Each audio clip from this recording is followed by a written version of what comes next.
Dans la deuxième partie, c'est l'étude énergétique. On demande d'établir l'expression de l'énergie mécanique du système en fonction de K, M, Is et Is point. On rappelle très bien que le Is point est donc la dérivée de Is par rapport au temps T. Comme c'est la deuxième partie de l'exercice, je mets ici grand 2. Et c'est le 2, 1. Énergie mécanique du système.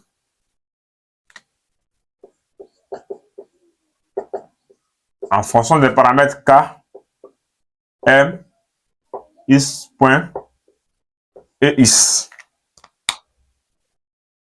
La question, comment nous pouvons établir cela? Alors, pour ce faire, je vais d'abord définir l'énergie mécanique. L'énergie mécanique d'un système, ça fait la somme de son énergie cinétique et son énergie potentielle de pesanteur lorsque nous sommes dans les champs de pesanteur. En absence des ressorts, on a seulement l'énergie potentielle de pesanteur et l'énergie cinétique du système. Mais en présence du ressort, ça devient quoi? Nous avons deux énergies potentielles. L'énergie potentielle due à l'élasticité du ressort, appelée l'énergie potentielle élastique, et l'énergie potentielle de pesanteur due au travail du poids, et aussi l'énergie cinétique due à la vitesse. Donc, ça veut dire ici, comme nous l'avons déjà dit, l'énergie mécanique de nos systèmes égale à l'énergie cinétique plus l'énergie potentielle élastique. Voici dans l'expression. Maintenant, on va maintenant se baser sur le test. Qu'est-ce que le test a dit en fonction concernant les deux énergies là? Le test n'a rien signifié. Tout ce que le test a dit tout simplement que l'énergie potentielle élastique, lorsque le système est au repos, est nul. Mais c'est tout à fait évident. Alors, donc, ça veut dire que ici, mais lorsque nous voyons très bien, l'énergie potentielle de pesanteur, c'est l'énergie potentielle due à l'altitude. Mais lorsque nous regardons ici, notre solide est posé sur quoi? Sur le plan oriental. Donc, c'est sur le plan oriental qui est considéré comme nos positions d'équilibre. C'est-à-dire l'origine des énergies potentielles. Lorsque nous prenons l'origine des énergies potentielles de pesanteur par rapport à l'axe des abscisses, c'est-à-dire l'axe oriental, vous allez voir qu'il n'y a pas de pesanteur. Et à ce niveau-là, l'énergie potentielle de pesanteur serait égale à 0. Pourquoi? Parce qu'il n'y a pas d'altitude. Et là, ça va maintenant se résumer à quoi? À une énergie cinétique plus une énergie potentielle élastique. L'énergie cinétique, ça fait quoi?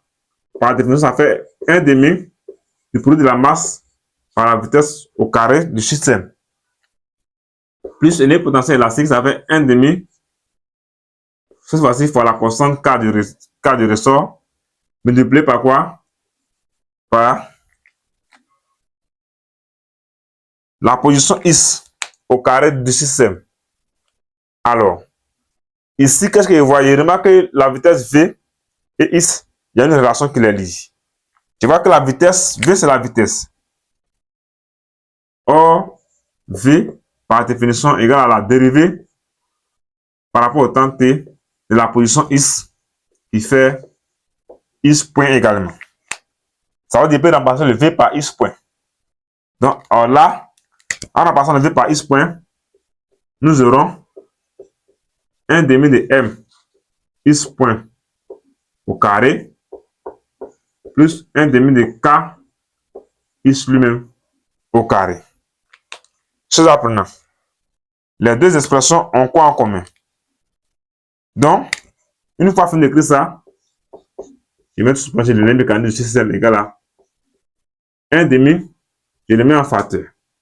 J'aurai M Is point au carré qui fait la vitesse plus K fois Is au carré qui fait la position. Et je regarde très bien. Est-ce que les paramètres du problème qu'on nous a donné, tout est là? La constante de relais K est présente. La masse M est présente. La vitesse Is point est là. Et la position Is est également là. Donc, nous avons répondu à la première question de la partie 2 comme ça. On nous demande de montrer que l'énergie mécanique est égal à 1 demi de K A carré.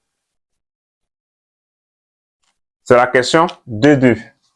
Je vous apprends comment je vais faire cette démonstration. Pour faire cette démonstration, c'est très simple. Je vais d'abord rappeler l'expression de l'énergie mécanique qui est terminée. Je vais considérer l'expression de la position du vecteur position x. X de t égale à xm fois cosinus oméga 0 t plus phi main. Ici, le phi était égal à 0. Donc, nous allons nous limiter là. Je ne peux pas prendre la valeur numérique de x de t que j'ai trouvé en remplaçant le xm et oméga 0 par les valeurs numériques. On ne va pas prendre ça pour faire cette démonstration. Donc, avec ici, qu'est-ce que je vais mettre? Avec ici, xm, nous avons déjà dit ça fait A. Donc, on va laisser ça d'abord, après, on va remplacer. Donc, pour ce faire, qu'est-ce que j'ai fait? Je vais d'abord dériver, dans cette il y a x point et il y a x. Donc, comme il y a déjà x, je laisse le x, je vais dériver le x. Dériver première fois, c'est x, ça va être x point de t égale la dérivée de cosinus, c'est moins sinus, donc il y a moins xm oméga 0 sinus oméga 0 t. Alors, je vais maintenant calculer le carré des deux, la somme des carrés des deux. Autrement dit, bon, le carré de x point carré. X point carré devient quoi? Je vais élever tout ça au carré. Donc, le signe moins va partir. Il y aura xm carré oméga 0 carré sinus carré de oméga 0 t. Lorsque j'élève le x aussi au carré, qu'est-ce que je vais avoir? En élevant le x au carré, ici, je vais avoir xm au carré cosinus carré de oméga 0 t. Ouais. Donc, c'est x point carré et x carré qui va venir les remplacer dans cette expression. Donc, il y aurait l'énergie mécanique du système serait égale à 1 demi. La masse qui multiplie x point carré. Donc, la masse va multiplier ce facteur-là. Il y aurait m fois xm carré oméga 0 carré sinus carré de oméga 0 t plus le k fois x carré. Le k ou x carré. Voici le x carré ici.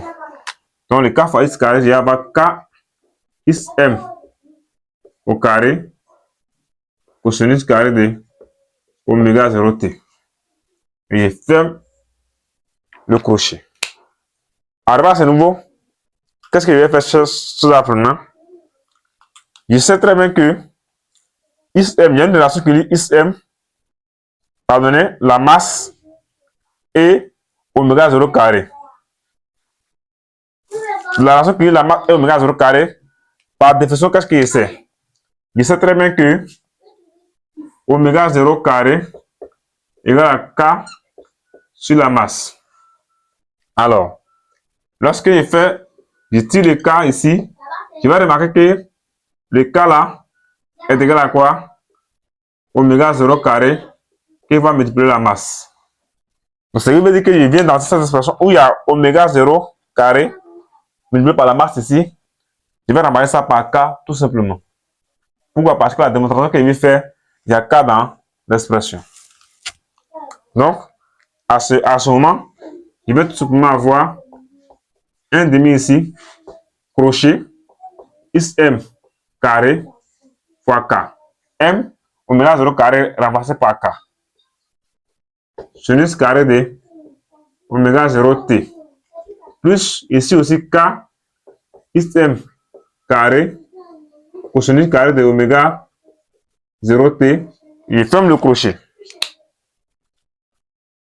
À ce niveau, seul apprenant, qu'est-ce que nous allons faire? On ne va pas s'embrouiller. xm carré fois k. xm carré fois k. Il ne se répète de part et d'autre, donc je vais le faire sortir dans le facteur.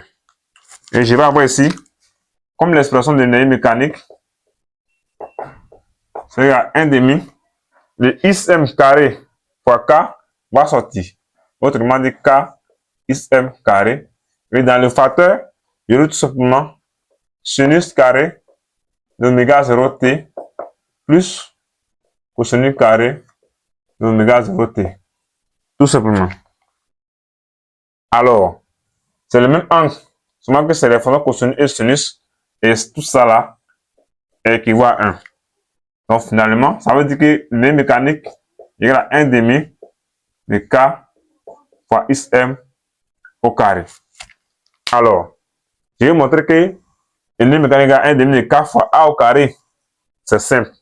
Donc, on a xm égale à a. Donc, on va remplacer xm ici par a et on obtient finalement le mécanique égale à 1 demi de k fois a au carré. Vous voyez que la démonstration est très simple. Et toutefois, à chaque fois que vous voulez faire cette démonstration, c'est la même chose. C'est la même démonstration que vous faites. Une fois fini la démonstration, on nous demande de faire quoi? On nous demande tout simplement de calculer la valeur numérique de l'énergie mécanique au point M. Alors, ceux apprenants, pour que la valeur numérique au point M, qu'est-ce que nous allons faire?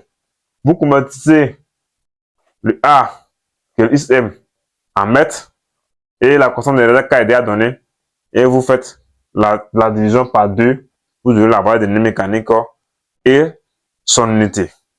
Donc, si vous avez très bien suivi, faites ces opérations numériques et vous allez me donner la valeur de l'énergie mécanique, y compris aussi son unité. Passons donc à la question suivante. On demande d'exprimer, de déterminer la valeur maximale de la vitesse du solide. Comment il faut déterminer la valeur maximale de la vitesse du solide? Je rappelle d'abord, c'est deux cas de la question. L'expression de la position, c'était la position maximale qui est appelée l'amplitude fois le cosinus oméga 0t. Parce que la phase phi est égale à 0. Pour déterminer la vitesse maximale, il faut d'abord déterminer l'expression de la vitesse. Ici, nous avons l'expression de la position. Voilà pourquoi nous avons la position maximale. C'est le facteur qui multiplie la fonction cosinus. Donc, on va essayer de déterminer maintenant la vitesse d'abord avant de déduire la vitesse maximale. La vitesse v de t égale à la dérivée de x. La dérivée première de x. Et là, la dérivée de cosinus, c'est moins sinus. Moins ici. Donc, moins xm. La dérivée de ce qui est dedans ici, ça fait oméga 0. Pour oméga 0. Fois le sinus, et maintenant oméga 0 t. Alors, il y a donc l'expression de la vitesse en fonction du temps t. Il y a moins xm fois oméga 0 sinus oméga 0 t, tout simplement. Quand c'est la position, j'ai la position maximale qui multiplie la fonction sinusoïdale. Quand c'est la vitesse, le facteur qui multiplie la fonction sinusoïdale ici va représenter également la vitesse maximale. Mais la vitesse maximale, attention, la vitesse maximale, c'est la valeur absolue de tout ce qui multiplie la fonction sinusoïdale. La valeur absolue. Donc ça veut dire quoi? Vm, Vmax, c'est à quoi? Valeur absolue du facteur qui multiplie le sinus moins xm pour oméga 0. Donc, ça c'est une constante, ça c'est une constante. La valeur absolue d'un nombre négatif à son positif. Donc, V maximal égale à oméga xm pour oméga 0. C'est-à-dire, V max égale à xm oméga 0. Tout simplement. X max étant connu, ça fait A, oméga 0,6, ça fait également aussi. Lui, il fait 5 racines de 5 que nous avons terminé depuis au début de l'exercice.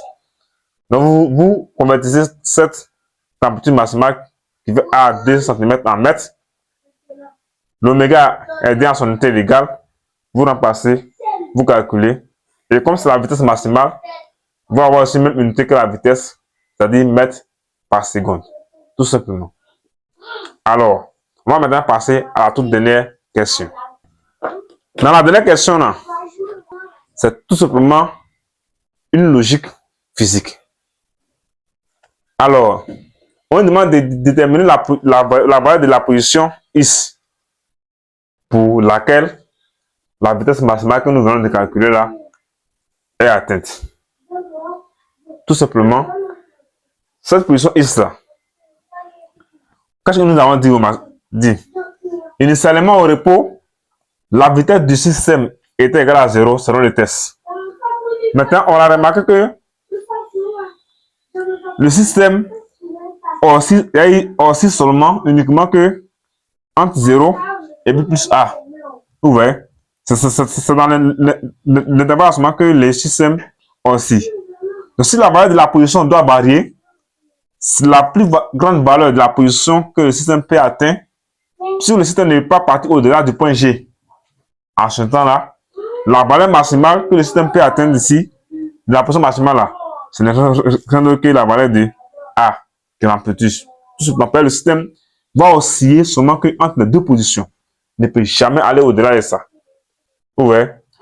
Donc maintenant, on nous demande maintenant, si la vitesse, une fois que le système va arriver ici, à ce moment, il va forcément atteindre une vitesse maximale.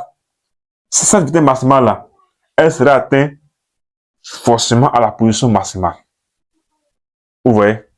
Pourquoi? Parce que le système ne peut pas partir osciller au-delà de ce cadre qui est là. Vous voyez très bien. Donc, la valeur maximale de la vitesse là sera atteinte à la position maximale, tout simplement. Or, cette position maximale là, nous avons dit que ce n'est que l'amplitude de l'oscillation. L'amplitude de l'oscillation, le test appelé XM. XM est égal à A. Donc, le but de cette question, c'est de tester votre logique physique. Donc, voilà comment vous devez raisonner tout simplement pour tirer la conclusion. Donc, on dira que la position X pour laquelle la vitesse maximale est atteinte n'est rien d'autre que la valeur de A qui fait 2 cm ou bien 2 10 puissance moins 2 mètres. Tout simplement. Voici un peu comment il fallait répondre à la toute dernière question. Alors, si vous avez aimé la vidéo, n'hésitez pas à nous faire savoir dans les commentaires. Et pour nous encourager encore à faire plus de vidéos, de vous aider à préparer vos bacs dans vos différentes localités. C'était avec la chaîne Olympia Chimie Physique. On se retrouve à la prochaine vidéo.